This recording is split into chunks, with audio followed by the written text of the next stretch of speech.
Presiden Joko Widodo memimpin upacara memperingati Hari Pahlawan di Taman Makam Pahlawan Kalibata.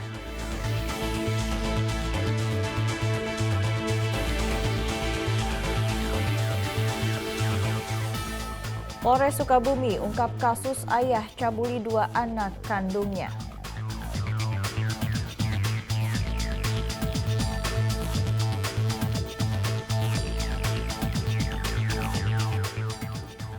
Persiapan menjelang opening ceremony FIFA U17 World Cup 2023.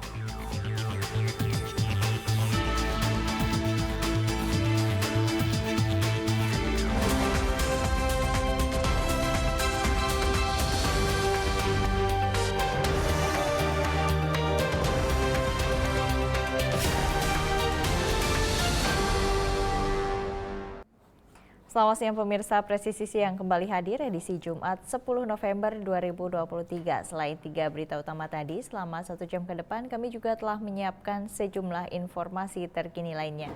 Saya Ratu Dianti, inilah Presisi Siang selengkapnya.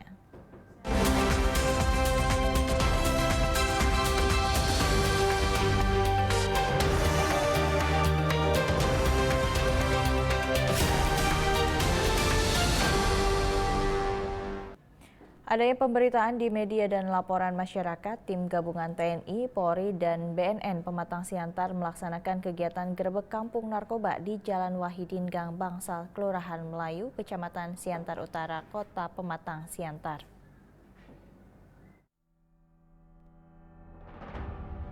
Dipimpin oleh Kapolres Pematang Siantar, AKBP Yogen Hirus Baruno, tim gabungan TNI, Polri, dan Badan Narkotika Nasional Kabupaten Kota melaksanakan gerebek kampung narkoba (GKN) di Jalan Wahidin Gang Bangsal, Kelurahan Melayu, Kecamatan Siantar Utara, Kota Pematang Siantar.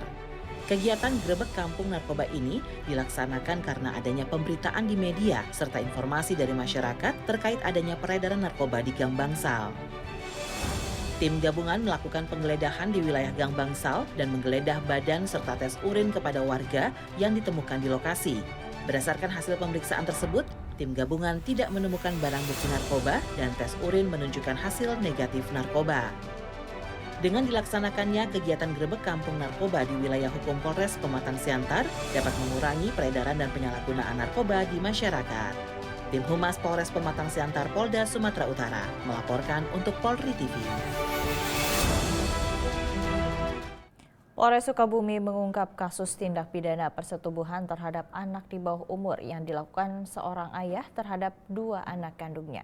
Tersangka berulang kali melakukan perbuatannya sejak tahun 2014. Terungkap bahwa tersangka berinisial N telah melakukan persetubuhan atau perbuatan cabul berulang kali terhadap 2 anak perempuannya sejak tahun 2014 hingga tahun 2023 atau sejak korban berusia 9 tahun. Salah satu korban bahkan pernah hamil dan melahirkan seorang anak. Kapolres Sukabumi, AKBP Maruli Pardede mengatakan bahwa salah satu modus operandi tersangka adalah menggunakan alat seperti kabel, besi, raket, serta benda hiasan dinding untuk melakukan kekerasan fisik yang memaksa korban menuruti keinginan tersangka agar mau melakukan persetubuhan. Pelakunya adalah tersangka atas nama N, korbannya adalah 2 anak kandung yang bersangkutan.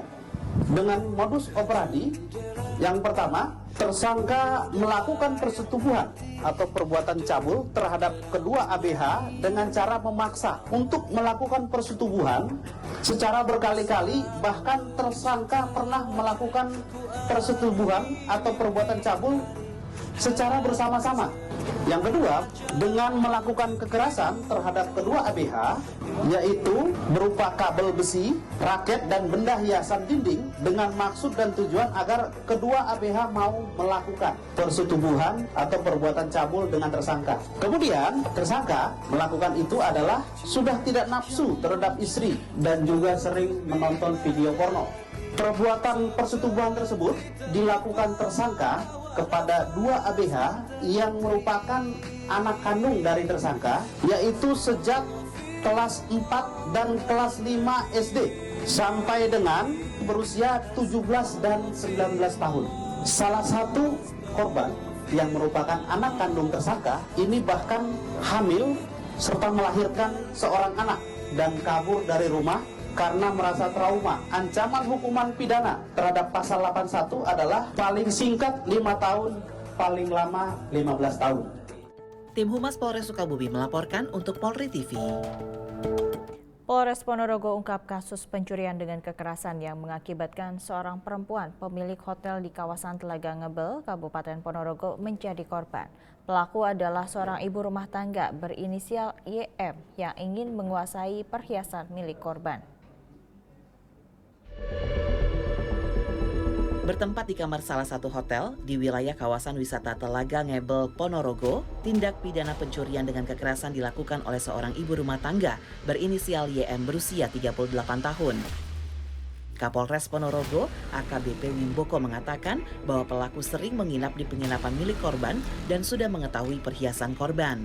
Pelaku yang terlilit hutang dan ingin menguasai perhiasan milik korban menjadi motif tindakan pencurian dengan kekerasan.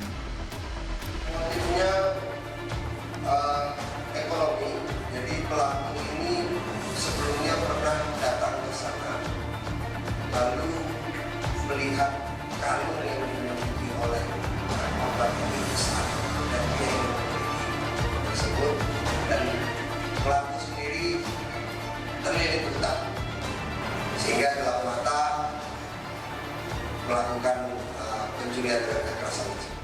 Setelah melakukan perbuatannya, tersangka membuang barang bukti berupa pakaian dan senjata tajam yang digunakan dalam pencurian dengan kekerasan tersebut di Telaga Ngebel. Pelaku dijerat dengan pasal 365 ayat 2 ke 4E KUHP tentang tindak pidana pencurian dengan kekerasan dengan ancaman penjara maksimal 12 tahun. Tim Humas Polres Ponorogo melaporkan untuk Polri TV. Tetaplah bersama kami, Presisi Siang akan segera kembali.